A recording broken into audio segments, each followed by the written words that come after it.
વિદ્યાર્થી મિત્રો, છેલ્લે આપણે સરેરાશ વેગ અને છેલ્લે ત્વરિત વેગ એટલે ઉદાહરણ 4.1 આપણે જે સરેરાશ વેગ ગણવા માટેનું ગણ્યું, પછી કોઈ એક સમયે વેગ ગણવો હોય તો એ જે ત્વરિત વેગ એ કોઈ એક સમય જ્યાં સૌથી ઓછા સમયગાળાના ફેરફાર માટે જે વેગ ગણવી, બરાબર, એના માટે.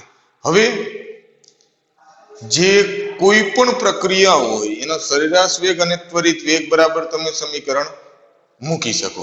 દાખલા તરીકે આપણે ઉદાહરણ લેવી, આર માંથી જે પી માટે પેલા આપણે લઈ લઈએ સામાન્ય પ્રક્રિયા 1 મોલ આર, એમાંથી બને નિપજ 1 મોલ પી. તો એનું સરેરાશ વેગ બરાબર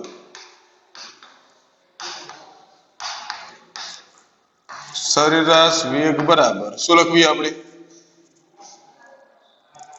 માઇનસ ડેલ્ટા આર પ્રક્રિયકની સાંદ્રતાનો ફેરફાર છેદમાં સમયનો ફેરફાર બરાબર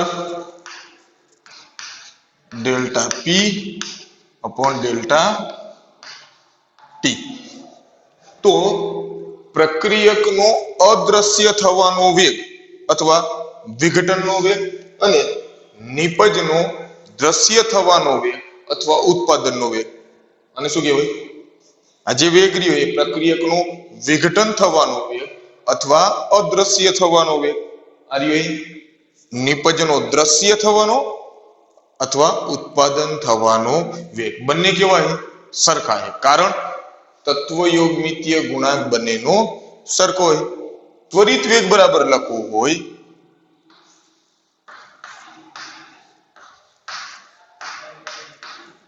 તો માઇનસ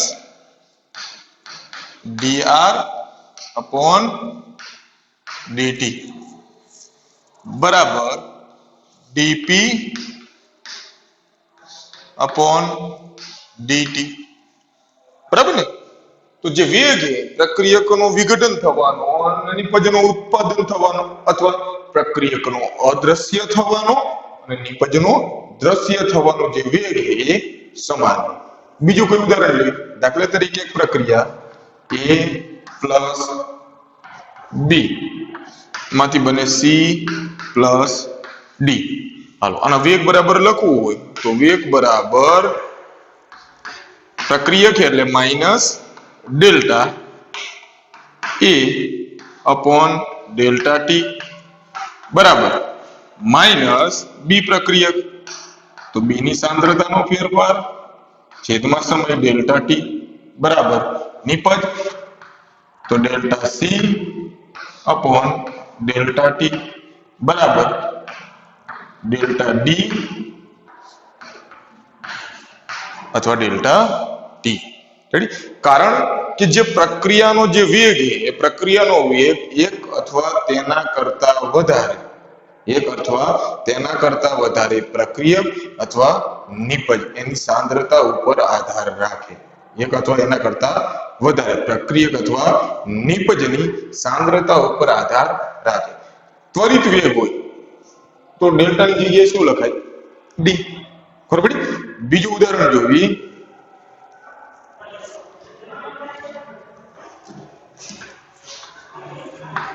Hg પ્લસ Cl2 થી બને HgCl2. હાલો, આના માટે લખવું હોય તો વેગ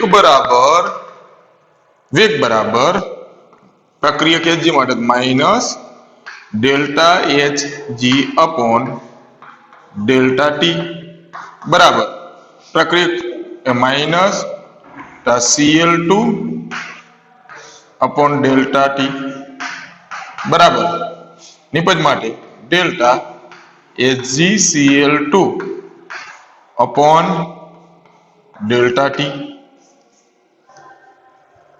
તો મર્ક્યુરીનું વિઘટન થવાનો, ક્લોરીનના વિઘટન થવાનો અને HgCl2 ના ઉત્પાદન થવાનો વેગ આ ત્રણેય કેવા છે? સમાન છે. કારણ કે ત્રણેયનો તત્વયોગમિતીય ગુણાંક સરખો છે તો દરેકના વિઘટન થવાનો વેગ અને ઉત્પાદન થવાનો વેગ પણ સરખો હોય. પણ જ્યારે તત્વયુગ્મિતીય ગુણાંક, કારણ કે જેટલી પણ રાસાયણિક પ્રક્રિયા લેશું આપણે તો દરેકમાં તત્વયુગ્મિતીય ગુણાંક એક સમાન હોતો નથી. તો તત્વયુગ્મિતીય ગુણાંક એક સમાન ન હોય ત્યારે શું થશે? દાખલા તરીકે H2 પ્લસ I2, બરાબર, એમાંથી બને 2HI. હવે આમાં દરેકનું વિઘટન અને ઉત્પાદન થવાનો વેગ સરખો હશે નહીં. જેના તત્વયુગ્મિતીય ગુણાંક સરખા હશે એમાં સમાન હશે. એમ કહું કે H2 નું વિઘટન થવાનો, અદ્રશ્ય થવાનો અને I2 નો અદ્રશ્ય થવાનો વેગ કેવા હશે? સરખા હશે. પરંતુ HI ના ઉત્પાદન થવાનો વેગ, અદ્રશ્ય જે વિઘટન થવાનો વેગ છે એના કરતા કેવો હશે? 2 ગણો. કારણ 1 મોલ H2 સંતુલિત રાસાયણિક પ્રક્રિયામાં 1 મોલ H2 1 મોલ I2 વપરાય ત્યારે 2 મોલ HI બને. તો હાઇડ્રોજન જેટલો વપરાશે, આયોડિન જેટલો વપરાશે એના કરતા HI 2 ગણો બનશે. તો એનો વેગ 2 ગણો વધશે. તો હવે વેગ સરખો કરવા માટે શું કરવું પડશે? તો કે આ બેને 2 વડે ન ગુણાય. સરળ. જે નિપજનું ઉત્પાદન થવાનો વેગ જે 2 ગણો છે, કારણ કે આ તો 2 ગણો કરી ન શકાય, એ 2 ગણો છે અને 2 વડે જો ભાગવામાં આવે તો સરખો થઈ જાય. રેડી? તો સંતુલિત રાસાયણિક પ્રક્રિયામાં વેગ માટે, રેડી, એનો જે વેગ હોય એ વેગને એના તત્વયુગ્મિતીય ગુણાંક વડે ભાગવાથી એ વેગ સરેરાશ સરખો મળશે. રેડી? દરેકની પોતપોતાના એ તત્વયુગ્મિતીય ગુણાંક એના વડે ભાગવાથી, રેડી, છેદમાં મૂકો, એના વડે કિંમતને ભાગશો વેગને તો વેગ સરખા થશે. ક્યારે? જ્યારે તત્વયુગ્મિતીય ગુણાંક 1 ન હોય. તો દરેક રાસાયણિક પ્રક્રિયામાં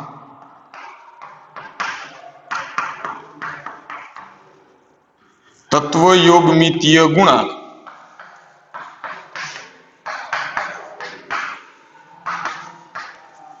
એક સમાન હોતા નથી. ત્યારે દરેકના વેગને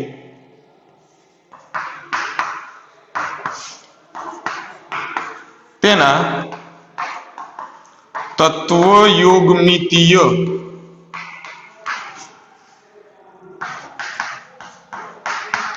ગુણાંક વડે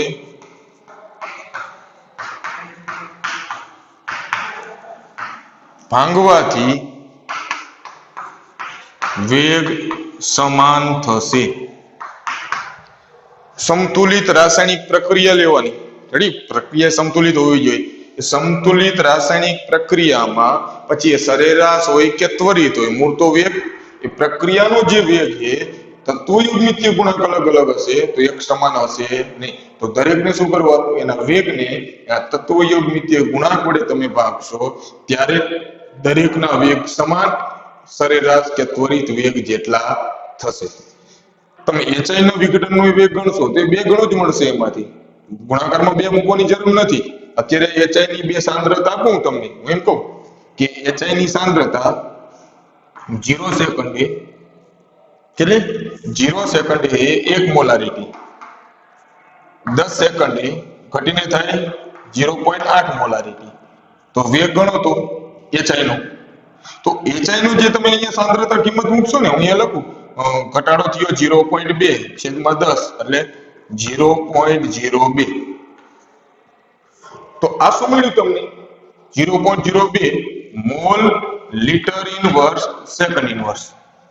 આ તમને જે મળ્યું ને HI ના ઉત્પાદન થવાનો વેગ મળ્યો, એ સરેરાશ વેગ જેટલો થશે નહીં. અને તમે જ્યારે 2 વડે ભાંગી નાખશો ત્યારે કોના જેટલો થશે? સરેરાશ વેગ જેટલો. એટલા માટે દરેકના વેગ એક સમાન હશે નહીં. તો શું કરવાનું? કે વેગને એના તત્વયુગ્મિતીય ગુણાંક વડે ભાંગવાથી એ વેગ સમાન થાય. તો હવે અહીંયા વેગ બરાબર લખવું હોય H2 માં, તો વેગ બરાબર minus delta H2 upon delta T બરાબર I2 માટે minus delta I2 upon delta T. નિપજ માટે પ્લસ અથવા લખવાની જરૂર નથી. હવે જે તત્વયુગ્મિતીય ગુણાંક છે 1 ના છેદમાં મૂકી દો આગળ delta HI upon delta T. એનો જે તમને ઉત્પાદન થવાનો વેગ મળે ને એને 2 વડે ભાગશો ત્યારે એ I2 ના વિઘટનનો વેગ, અદ્રશ્ય થવાનો વેગ, H2 ના વિઘટનનો વેગ એ દરેક સમાન થશે. તો શું યાદ રાખવાનું હવે? કારણ કે આપણે જે આ સૂત્ર તાર્યા હતા એ સામાન્ય પ્રક્રિયા માટે લીધા કે જેમાં પ્રક્રિયક અને નિપજના મોલની સંખ્યા તત્વયોગમિતીય ગુણાંક સમાન હતા ત્યારે, પણ હવે દરેકમાં એક સમાન હોતા નથી. તો શું કરવાનું કે જ્યારે પણ તમે વેગ ગણતા હો તો વેગ બધા સમાન ક્યારે થશે? તો કે તત્વયોગમિતીય ગુણાંક સમાન હશે તો વેગ એક સમાન હશે. પરંતુ તત્વયોગમિતીય ગુણાંક જુદા જુદા હોય એટલા માટે જ્યારે વેગ લખો તો વેગને ના તત્વયોગમિતીય ગુણાંક વડે ભાંગી નાખો તો એ વેગ દરેક સમાન થશે. તો આને 2 વડે ભાંગી નાખ્યા તો H2 નો જે અદ્રશ્ય થવાનો વેગ હતો વિઘટનનો વેગ, I2 નો અદ્રશ્ય થવાનો વેગ હતો વિઘટનનો વેગ, એ HI ના જે ઉત્પાદનનો વેગ 2 ગણો હતો એને 2 વડે ભાગી નાખ્યા તો બધા વેગ હવે કેવા થઈ ગયા? સમાન. જો અહીંયા 2 ન લખો તો આ ત્રણેય સરખા થશે નહીં. બીજું ઉદાહરણ આપો. 2 mall SO2 plus O2 2 mall SO3 બરાબર. હવે આમાં આનો વેગ લખવો હોય તો હવે જો શું થશે? SO2 ના જે વિઘટન થવાનો જે વેગ છે એના કરતા O2 ના વિઘટન થવાનો વેગ કેવો હશે? અડધો. અથવા O2 જેટલો વપરાશે એના કરતા સલ્ફર ડાયોક્સાઇડ કેટલો વપરાશે? 2 ગણો. તો આનો જે O2 નો જે વેગ હશે એના કરતા SO2 નો વેગ ડબલ હશે. SO3 ના ઉત્પાદન થવાનો વેગ એ ડબલ હશે. SO2 ના જે વિઘટનનો વેગ અને SO3 ના ઉત્પાદન થવાનો વેગ આ બે કેવા હશે? સમાન હશે. તો આને કે 2 વડે ગુણવાથી સરખો ન કરાય. દરેકને પોતપોતાના તત્વયોગમિતીય ગુણાંક, પેલા સમતુલિત પ્રક્રિયા જોઈ, સમતુલિત રાસાયણિક પ્રક્રિયા હોય એમાં જે તત્વયોગમિતીય ગુણાંક મળે એને દરેકના વેગની જે કિંમત છે એ વેગની કિંમતને તત્વયોગમિતીય ગુણાંક નીચે મૂકશો, છેદમાં ભાંગી નાખશો તો એ વેગ સમાન થશે. તો SO2 માટે હોય તો શું લખાય? માઈનસ 1/2 ડેલ્ટા SO2 ની સાંદ્રતાનો ફેરફાર છેદમાં સમયનો ફેરફાર બરાબર ઓક્સિજન પ્રક્રિયક માઈનસ, તો એના માટે તો 1 મોલ જ છે તો minus delta O2 upon delta T બરાબર નિપજ તો plus 1/2 delta SO3 upon delta T. ખબર પડી? તો આ વેગ એમાંથી સમાન થશે. દાખલા તરીકે આગળ ઉદાહરણ એબર વિધિ માટેનું લેવી. N2 gas plus 3 mole H2 gas 2 mole NH3 gas. હાલો આના વેગ બરાબર લખવું હોય તો પછી જો અત્યારે સરેરાશ વેગ માટે લખ્યું આપણે ત્વરિત હોય તો ડેલ્ટાની જગ્યાએ ફક્ત D કરી નાખવાનું, બાકી બધું હતું એમનામ જ રહેશે. વેગ તો N2 પ્રક્રિયક તો minus delta N2 upon delta T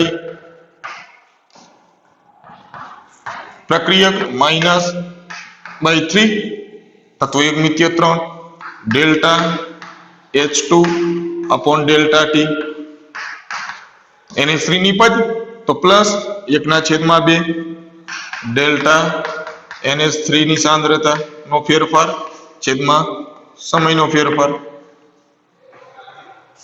ખબર પડી? તો આવી રીતે એમાંથી કોઈ પણ પ્રક્રિયક માટે હજી દાખલા તરીકે આગળ ઉદાહરણ લેવી.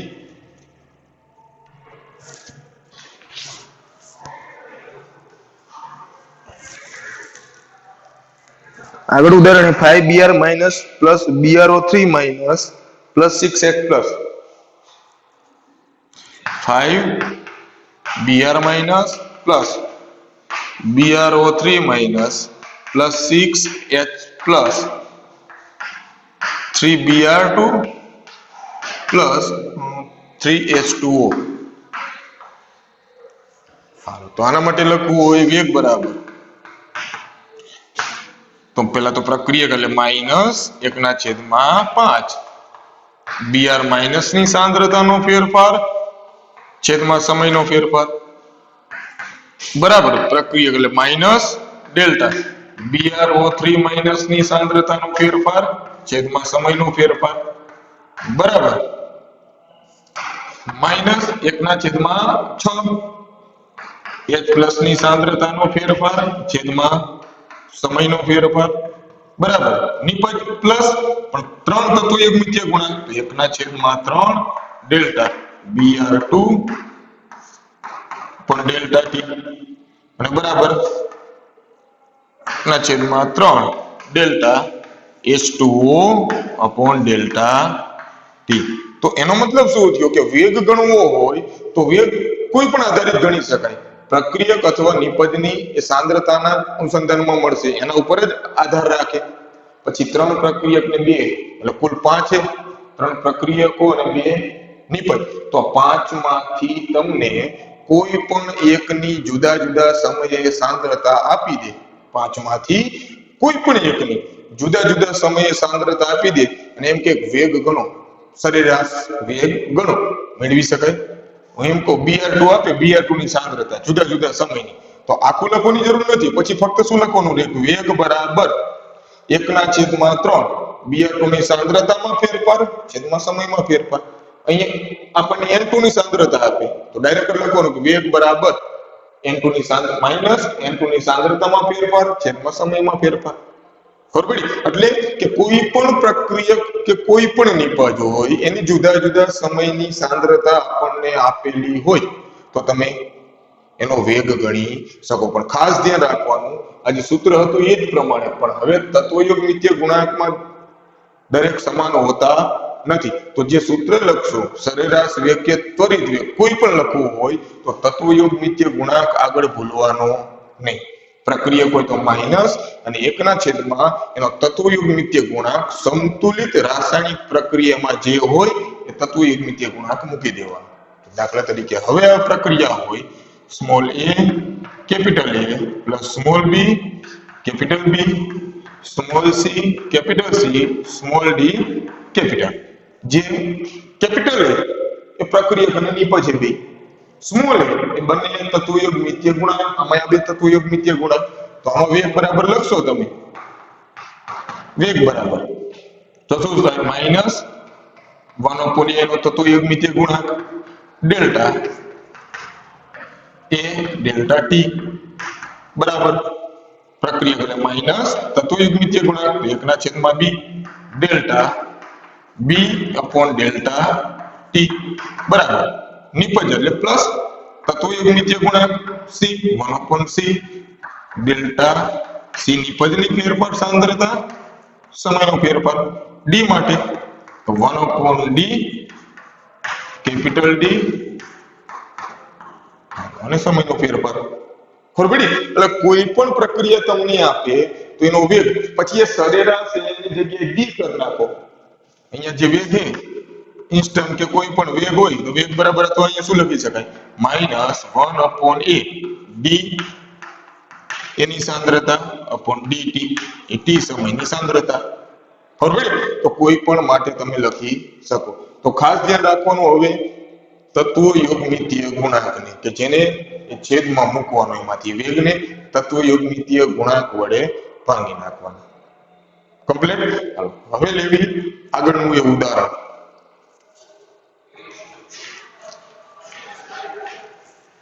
આગળનું ઉદાહરણ એ 4.2 પછી એક જો આજે દરેક સાંદ્રતાનો જે ફેરફાર લેવી મેં આગળ તમને એકમમાં કીધું હતું કે વાયુરૂપ કલા જો કોઈ જોડાયેલી હોય તો વાયુરૂપ કલાને એની સાંદ્રતા અને દબાણ એકબીજાના સમપ્રમાણમાં હોય સાંદ્રતા અને દબાણ બંને એકબીજાના સમપ્રમાણમાં હોય તો સાંદ્રતા અને દબાણ એકબીજાના સમપ્રમાણમાં હોય જેથી આ સાંદ્રતા છે એની જગ્યાએ તમે કોનો ઉપયોગ કરી શકો દબાણ સાંદ્રતાની જગ્યાએ તમે દબાણનો ઉપયોગ કરી શકો તો અહીંયા દબાણનો ફેરફાર આવશે સમયની સાથે દબાણનો ફેરફાર ખબર પડી હાલો તો આગળ ઉદાહરણ એ સરેરાશ વેગને આધારિત બીજું ઉદાહરણ એ કોયડો નંબર 4.2 જો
કોયડો 4.2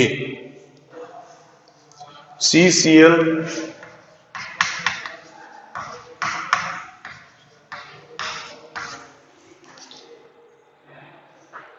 CCl4 નું CCl4 માં N2O5 નું 318 કેલ્વિન તાપમાને વિઘટન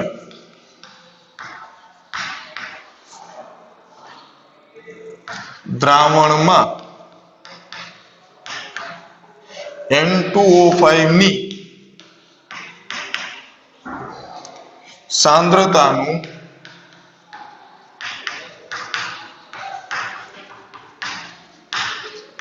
નિયંત્રણ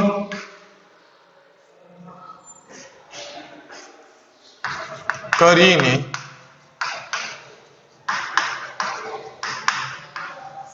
અભ્યાસ કરવામાં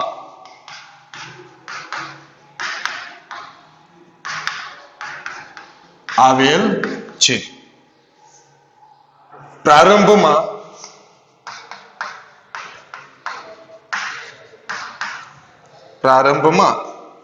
N2O5 ની સાંદ્રતા N2O5 ની સાંદ્રતા 2.33 મોલ લીટર ઇનવર્સ. કેટલી? 2.33 મોલ લીટર ઇનવર્સ અને 184 મિનિટ પછી તે ઘટીને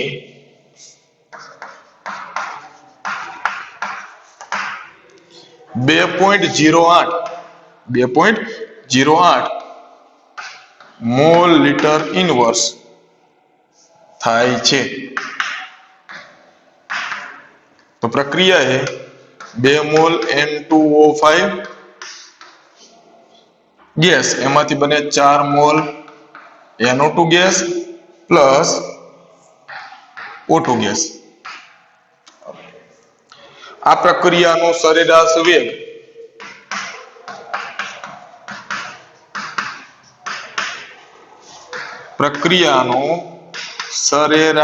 વેગ કલાક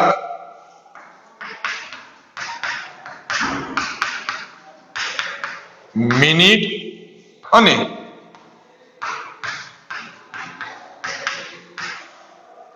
સેકન્ડના સમયમાં ગણો.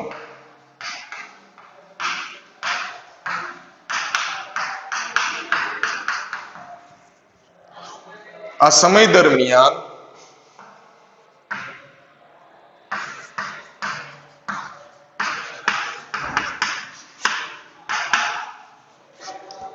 NO2 ના ઉત્પન્ન થવાનો વેગ NO2 ના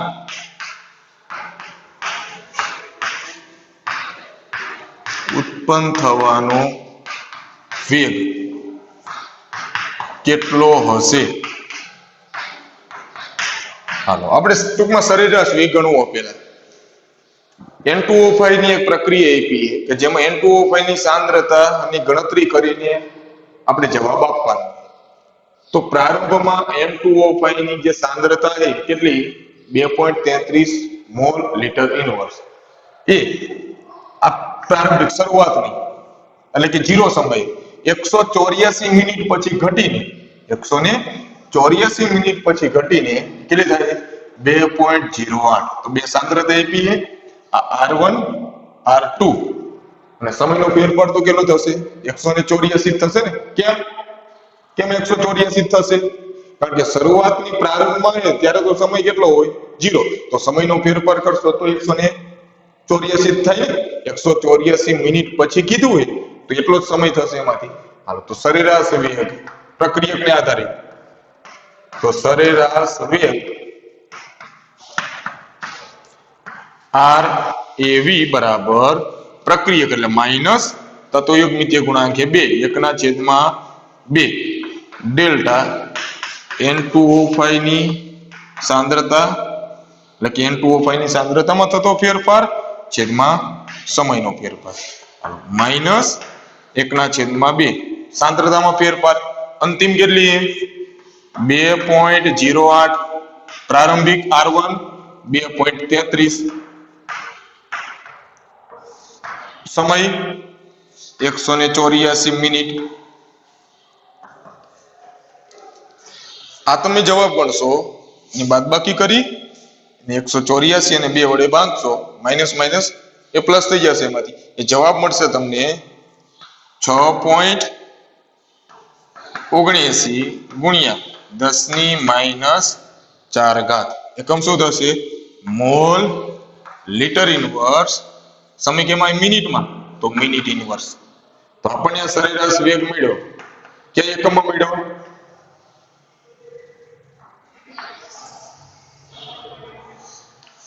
મિનિટમાં રેડી આ કેમાં મળ્યો આપણને મિનિટ ઇનવર્સમાં હાલો હવે કેમાં જોઈએ કલાકમાં રેડી તો કલાકમાં જોતો હોય તો 6.79 ગુણ્યા 10⁻⁴ mall litre inverse minute inverse છે તો મિનિટ કાઢવું છે એની જગ્યાએ શું લખવું છે કલાક તો 60 મિનિટ હોય તો એને 1 કલાક કહેવાય ને તો 60 મિનિટ છેદમાં લખવું 1 કલાક આ બે સરખા તો આ તો કોઈ વસ્તુ આપણે ગુણી નથી આ બે સરખા છે 1 કલાક ને 60 મિનિટ તો મિનિટ ઇનવર્સ કેન્સલ તો 60 વડે ગુણી નાખો કિંમતને તો કેમાં આવી જાય કલાકમાં તો 60 વડે ગુણશો તો કુલ જવાબ થશે 407 ગુણ્યા 10⁻⁴ તો 4.07 ગુણ્યા 10⁻², મોલ લીટર ઇનવર્સ હાવર ઇનવર્સ કલાક તો મળ્યો કલાકમાં રેડી સૌપ્રથમ મિનિટમાં બોલે મિનિટમાં જ મળશે એના કેમાં ફર્યું નાખો કલાકમાં હવે જો સેકન્ડમાં તો આપણે મિનિટમાં કેટલો હતો 6.79 ગુણ્યા 10⁻⁴ mall litre inverse minute inverse સેકન્ડમાં તો 1 મિનિટ હોય તો એની 60 સેકન્ડ આવી સરખા થઈએ ને તો આ મિનિટ તો કેન્સલ થઈ ગયું તો 60 વડે ભાગી નાખો કિંમતને 60 વડે તમે ભાગશો તો કિંમત મળશે 0.1131 ગુણ્યા 10⁻⁴ તો સેકન્ડના પર્યાયમાં 1.131 ગુણ્યા 10⁻⁵ mole litre inverse second inverse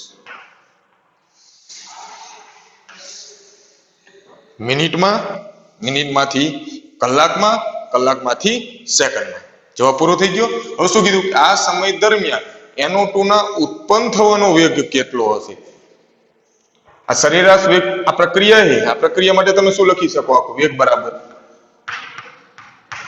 -1/2 delta N2O5 delta T બરાબર પ્રક્રિયા નિપજ માટે NO2 બરાબર તો 1/4 delta NO2 upon delta T બરાબર O2 માટે 1 delta O2 upon delta T હવે આ મેળો આપણને સરેરાશ વેગ હું એમ કહું કે N2O5 ના વિઘટન થવાનો વેગ કેટલો તો જે સરેરાશ વેગ એને ગુણ્યા 2 કરી નાખો તો એના વિઘટનનો વેગ મળી જાય હું એમ કહું O2 ના ઉત્પાદન થવાનો વેગ કેટલો તો જેટલો સરેરાશ વેગ એટલો જ O2 ના ઉત્પાદન થવાનો વેગ કારણ કે એનો તત્વીય મિતીય ગુણાંક 1 છે NO2 છે આ NO2 ના ઉત્પાદન થવાનો વેગ કેવો હશે જે સરેરાશ જે વેગ છે એના કરતા 4 ગણો હોય ને તો હવે જે આ ક્રમમાંથી પૂછે વેગ બરાબર કિંમત લઈ લેવાની વેગ બરાબર સરેરાશ વેગ બરાબર ફક્ત NO2 લઈશું ના છેદમાં 4 delta NO2 upon delta T કારણ કે આને શું કહેવાય NO2 ના ઉત્પન્ન થવાનો વેગ કેટલો હશે તો 4 ને ગુણાકારમાં લઈ જવું પડે. વેગ તો આપણે ખબર છે કેટલો છે 6.79 ગુણ્યા 10⁻⁴ બરાબર 1/4 delta NO2 upon delta T ને કરતા રાખો delta NO2 upon delta T. NO2 ના ઉત્પાદન થવાનો વેગ બરાબર 4 ગુણ્યા 6.79 ગુણ્યા 10⁻⁴. એ તમને જવાબ મળશે 27.16 ગુણ્યા 10⁻⁴. તો લખો હોય તો 2.716 ગુણ્યા 10⁻³ mall litre inverse minute inverse. તો છેલ્લે જવાબ લખ નાખવાનો. રેડી કે NO2 ના ઉત્પાદન થવાનો વેગ 2.716 ગુણ્યા 10⁻³ mall litre inverse minute inverse હશે. પેલા સૂત્રને મૂકીને સરેરાશ વેગ ગણો, પછી મિનિટમાંથી કલાકમાં ફેરવવાના અને 1 સેકન્ડમાં ફેરવવાના. પછી NO2 ના ઉત્પાદનનો O2 નો કીધો હોત તો O2 ના ઉત્પાદન થવાનો વેગ બરાબર 6.79 ગુણ્યા 10⁻⁴. રેડી N2O5 નો કીધો હોત તો આને ગુણ્યા 2 કરી નાખવાનો. ખબર પડી? તો આ એક ઉદાહરણ કમ્પ્લીટ ગણી નાખીએ. ઓકે બરાબર. આ ઉદાહરણ એ કમ્પ્લીટ ગણી નાખવાનું અને આગળ તત્વયોગ નિત્ય ગુણાંક ભૂલવાના નહીં. બરાબર.